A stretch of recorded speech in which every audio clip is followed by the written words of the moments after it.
नमस्कार, मैं हूं विजयश्री और आप देख रहे हैं नुक्कड़ क्रॉनिकल्स। मिडिल ईस्ट में हालात तेजी से बदल रहे हैं। अमेरिका ने ईरान के आसपास अचानक अपनी सैन्य मौजूदगी बढ़ा दी है। 50 से ज्यादा लड़ाकू विमान और शक्तिशाली युद्धपोत इलाके की ओर रवाना किए गए हैं। जवाब में ईरान के supreme leader Ayatollah Ali Khamenei ने अमेरिका को खुली चेतावनी दी है। सवाल यह है कि अब पश्चिम एशिया एक बड़े टकराव की ओर बढ़ रहा है। देखिए ये रिपोर्ट।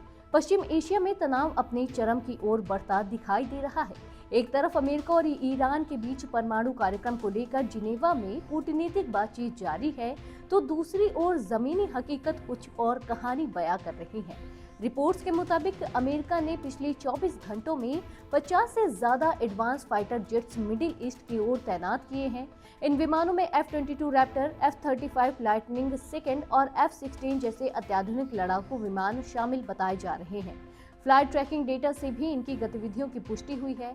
सैन्य विशेषज्ञों का मानना है कि इतनी बड़ी तादाद में एयर पावर की तैनाती किसी बड़े रणनीतिक संकेत से कम नहीं है। सिर्फ आसमान में ही नहीं, समुद्र के रास्ते भी अमेरिका अपनी ताकत दिखा रहा है।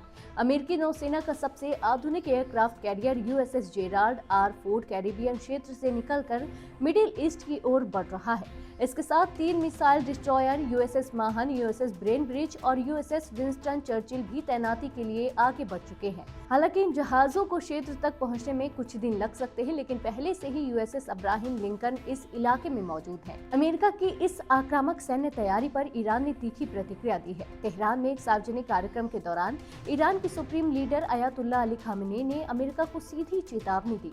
उन्होंने कहा कि अमेरिका को अपनी सैन्य ताकत पर घमंड नहीं करना चाहिए, क्योंकि ईरान के पास ऐसे हथियार है जो दुश्मन के जहाजों को समुद्र में डुबोने की क्षमता रखते हैं।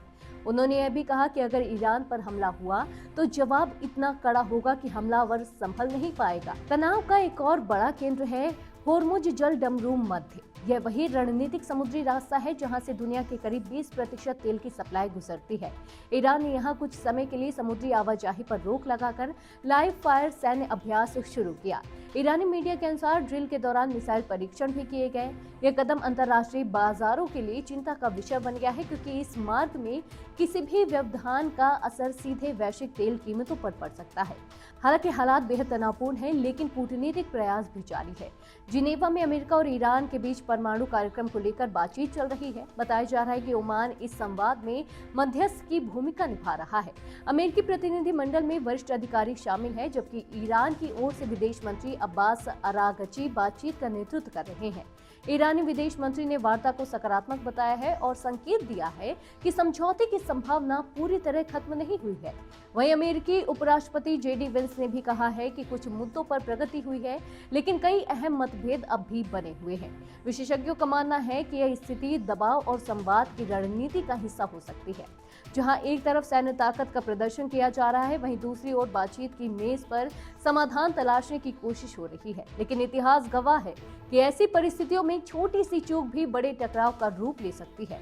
अगर होर्मुज जल डमरूम मध्य में तनाव बढ़ता है या किसी तरह की सैन्य झड़प होती है, तो इसका असर सिर्फ अमेरिका और ईरान तक सीमित नहीं रहेगा। पूरी दुनिया, खासकर तेल आयात पर निर्भर देश, इसकी चपेट में आ सकते हैं। फिलहाल सवाल यही है, क्या कूटनीति इस टकराव को रोक पाएगी या पश्चिम एशिया एक नए संघर्ष की ओर बढ़ रहा है? आने वाले कुछ दिन बेहद अहम साबित हो सकते हैं। आज के लिए बस इतना ही। अगर आपके इलाके में कोई समस्या है तो आप चुप मत रहिए, अपनी शिकायत हमें भेजिए। नुक्कड़ क्रॉनिकल्स आपकी आवाज को जिम्मेदारों तक पहुंचाएगा, निष्पक्षता और गोपनीयता के साथ। नुक्कड़ क्रॉनिकल्स, जनता की आवाज, जनता की ताकत।